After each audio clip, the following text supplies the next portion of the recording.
This is eNews Weekend Edition live from Johannesburg. I'm Xoli Mgambi. These are your headlines. The family of 3 women killed in Phoenix, Durban want justice after a close family friend was arrested for the murders. The police minister has visited the area. Rescue and recovery operations continue in Tanzania following that devastating ferry disaster on Lake Victoria. More than 200 bodies have been recovered. We begin here. The family of 3 women murdered in Phoenix, Durban wants justice. The bodies of a mother and her 2 daughters were found inside their flat on Friday. One body had stab wounds, but the other 2 had no visible injuries. It's suspected they may have been strangled. Police Minister Bheki has visited the crime scene. Spamandla Koke was there and filed this report. 3 gruesome murders at a time when the country is battling to combat violent crime against women and children. The lives of 16-year-old Nikita, her 22-year-old sister Denisha, and their 44-year-old mother Jane Govinsamy violently cut short, allegedly by someone close to the family. It's a very, very sensitive matter. We're leaving it to the SAPs to do their job and complete their investigations and give us a proper feedback as to what's going on. And I'm sure that very soon the perpetrators will be brought to book, and we're just waiting for justice to be done. Annie described Jane and her girls as very loving people. She says they are struggling to come to terms with the violent incident. It is so sad that whatever has happened, they had to go through such trauma. And I just feel that whoever has done this is merciless. Police Minister Bheki says the law must be harsh on those who perpetrate violence against women. He again urged communities to help police fight crime. I don't care how many police we can have in the Republic of South Africa. If they don't work with community, we won't win the war. So that is our invite to all of you.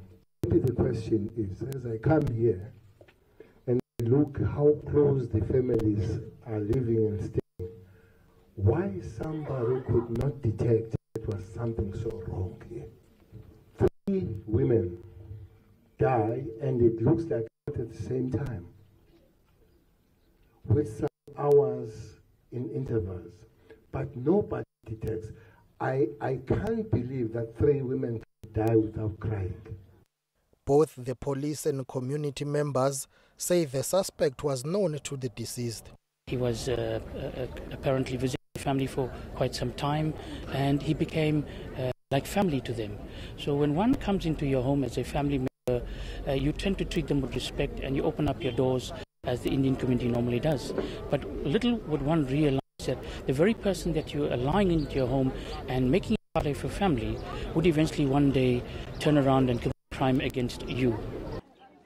A 45-year-old suspect has been arrested and is due to appear in the Verulam Magistrates Court on Tuesday. He will face 3 charges of murder. Cele says police can't rule out the possibility that there could be more arrests. Spamandla Koke, Phoenix, KwaZulu-Natal. The family of Edna Molewa has thanked people locally and abroad for their messages of support. The Environmental Affairs Minister died yesterday at a Pretoria hospital. Molewa's brother says she's left an indelible mark on those who had the privilege of knowing her. In his tribute, President Cyril Ramaphosa described Molewa's death as a devastating loss for the country. He's declared a period of mourning and ordered that the national flag be flown at half-mast. We've lost a real, talented, knowledgeable person in our government. So we dip our flag today to a warrior of our movement and a hard-working member of the cabinet of the government of the Republic of South Africa. We will forever remember Edna Molewa as one of those women who advocated women's rights. She was always trying to push the recognition of the role that women should play in our movement, also in the country. And as far as the ANC is concerned, this is a very big loss. South Africans will enjoy a day off tomorrow. It's National Heritage Day, and Acting President David Mabuza will lead the official celebrations in Kokstad, KwaZulu-Natal. Celebrations will take place countrywide under the theme, The Year of Nelson Rolihlahla Mandela, Advancing Transformation of South Africa's Heritage Landscape. And if you're near Pretoria's Freedom Park, you may want to take advantage of the free entry tomorrow. To Tanzania now, where authorities say 225 bodies have been recovered following the capsizing of a ferry on Lake Victoria. The ferry was overloaded when it capsized on Thursday. The captain has been arrested, and the ferry was traveling from Bugorola and to Ukara Island. It's still unclear just how many passengers were on board, but reports put the numbers as high as 400. The ferry is supposed to carry a maximum of 100 people. Now, rescuers are working long hours to find survivors, and for the latest, we're joined by Florian Kaijage. He is the planning editor for Azam TV in the capital, Dar el Salaam. Let's talk to you now. Florian, good evening to you. Talk to us about whether there still is hope of finding survivors. This accident happened on Thursday. Thank you. The hope of finding the survivors cannot be assured, as we understand that the person who was alive was rescued yesterday. That's after 48 hours, and that is was one of the technicians, and that means he knew the technicalities on how to keep himself alive, as we are told that his body was smeared with oil, and it was looked up in the room, the technical room, and that means he knew that by doing so, that would limit the penetration of water into the body. That is the person who was rescued yesterday, and therefore the hope for finding survivors, we can't count it out, but we can say that the hope is becoming minimum, because that is the only person who was rescued alive. And today, as we are talking, there was a massive burial for 9 people. Many of those, or among those, were those who were not identified by their relatives. So those 9 bodies were buried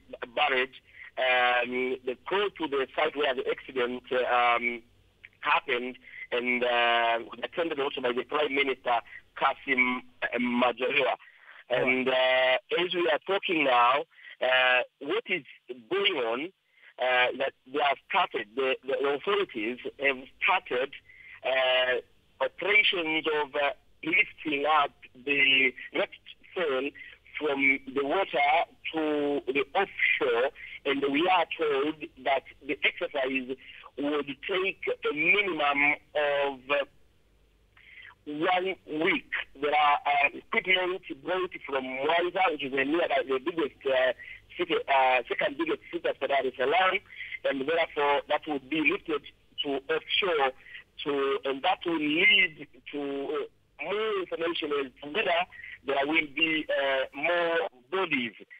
As of now, counting on the bodies recovered, which are total is 224. That was the final number given in the afternoon today, and the survivors 41. That means, provided the information that the people on board not less than 265.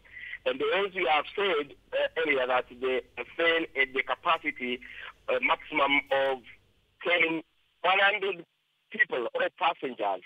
That means after the exercise of lifting up the ferry, if there will be more bodies, that will reveal how many people were on board, because no records yet, official records, showing how many people were on board. All right, that was Florian Kaijaga. He is the planning editor for Azam TV. Thank you very much for that update. Coming up after the break, an NGO is helping prisoners distress through yoga.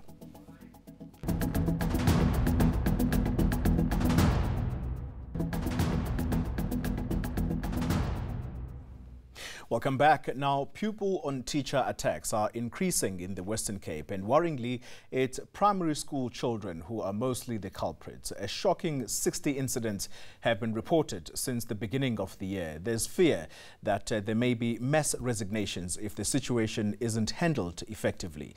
Now, just a warning that some of the visuals you're about to see are of a graphic nature. Peladi Situsa has that story. Schools in the Western Cape have seen a spike in the number of assaults on teachers by pupils, some as violent as hammers to the head, stabbings and shootings.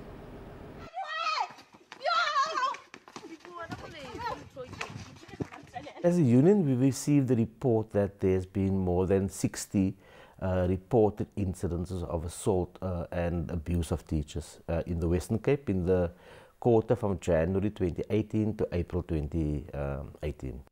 Most of the attacks are reported at primary schools. The reality of the matter is that the kinds of assault cases we have at the moment in the Western Cape, often primary school kids who take out their frustrations and their anger and therefore wish to kind of hit out at teachers. Rustin believes children with behavioral issues may be egged on by peers. Social media plays an important role. You see many attacks on teachers, it goes viral around, and learners may have the thought that they could get away with some of the actions.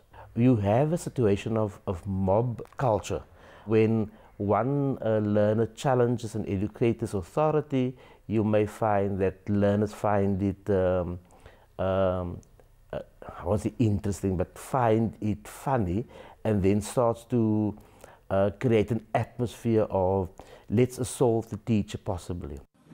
The Provincial Education Department wants to set up intervention schools to try deal with abusive pupils.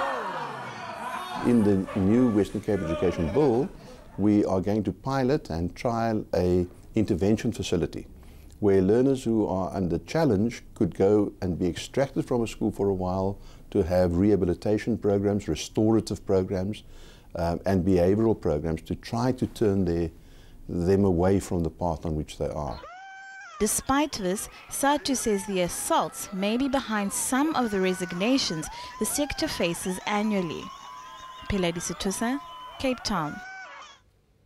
Now, violence occurs daily in many of South Africa's overcrowded prisons. Groenpunt Maximum Correctional Facility in the Free State is one such institution where gang violence was rife, but the institution has improved, and it's thanks to yoga. Mia Spies has the story. The practice of yoga is becoming increasingly commonplace in correctional facilities around the world, also here in South Africa's overcrowded prisons. This is a 5-day program that we run in this facility. It's a stress management and rehabilitation training that we do here. We use very deep rhythmic breathing to release deep-rooted stresses from the system. And the whole purpose of this program is to help prevention of re-offense from taking place and to help inmates reintegrate back into mainstream society.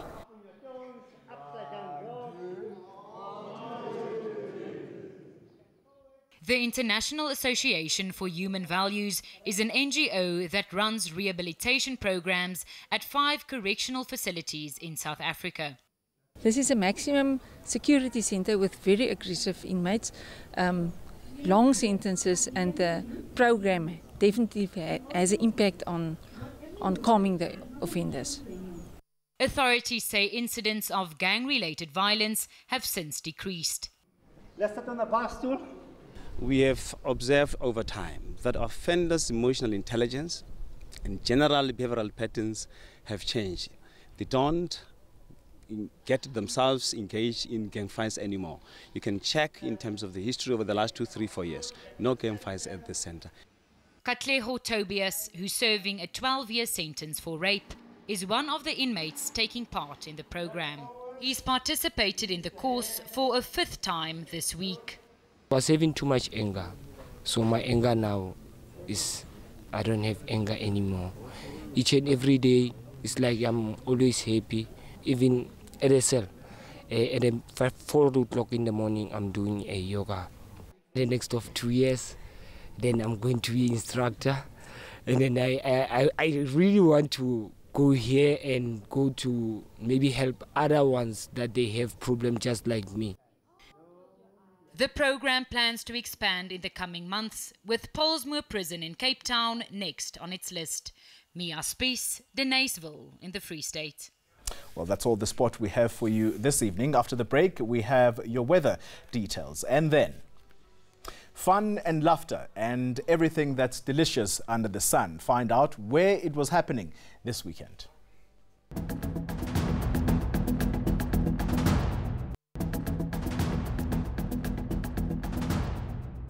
Welcome to the Weather Center. Monday set to start off cloud and rainy along the east coast, especially between East London and Richards Bay and over the adjacent interior. We will also be seeing very isolated showers across the central and northwestern areas. Then as we head towards the afternoon hours, the rain will stay confined to the KwaZulu-Natal coastal areas and thunderstorms will start to develop over the southeastern areas, spilling into the Free State and the eastern areas of the Northern Cape. It will be mostly sunny for much of the Western Cape and over northeastern South Africa.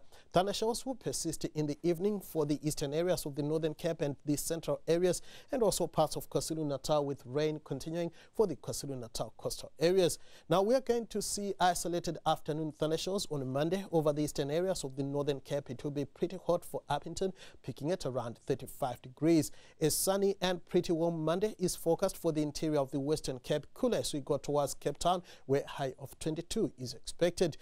We are going to see isolated rain and thunderstorms on Monday for the eastern areas of the Eastern Cape. It will be mostly sunny over the western sections with warm afternoon temperatures over much of the interior. Thunderstorms are also forecast for much of KwaZulu-Natal, a bit of rain for Durban and Port Shepstone. Durban and Richards Bay will peak at around 24 degrees. Unsettled weather is forecast for the Mpumalanga Highveld. It will be mostly sunny, however, for Mbombela and Skukuza, where a high of 36 is expected. It's going to be sunny and hot for much of the Limpopo province, with top temperatures in the lower to mid-30s. The weather is going to be pretty quiet, with partly cloudy skies across much of the northwest, where highs in the lower 30s are going to persist. We are going to see isolated thunderstorms across much of the Free State, Bloemfontein and Velkom, peaking at around 29 degrees. Gauteng will stay hot on Monday with partly cloudy skies expected throughout the day. Now, looking ahead to your Tuesday, isolated thunderstorms will continue over the eastern areas of the Northern Cape, extending down into parts of the Eastern Cape and KwaZulu-Natal. It will be cloudy and rainy over parts of the West Coast. Then on Wednesday, we're going to see thunderstorms setting in over the northeastern areas. Rainy weather continues in KwaZulu-Natal. It will be mostly sunny for Western South Africa. And finally, it was fun all round for food lovers and music fanatics as the DSTV Delicious International Food and Music this weekend. This festival is back for its 6th time at the Kyalami Grand Prix circuit. Thousands gathered throughout the weekend, treated to the finest entertainment offering. There was plenty for hungry stomachs as well, with a fine selection of local delicacies. Music lovers were also not disappointed, with big names on the local and international scene taking to the stage. South African chefs say the festival is one of the best places to showcase their fairs. Now, festival organizers are proud of the showcase, and it would seem festival goers agree. This is huge. It's so nice. Yeah. What can I say? Out of words. Out of words. Out of breath experience. I am here for Miss Badu, Miss Badu Aplangata.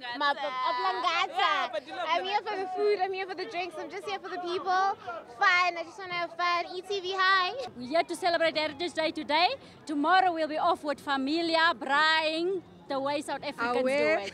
Away. All right, here's a recap of the main story this evening. The family of 3 women killed in Phoenix, Durban want justice after a close family friend was arrested for the murders. The police minister has visited the area as well. From me and the team, it's good night.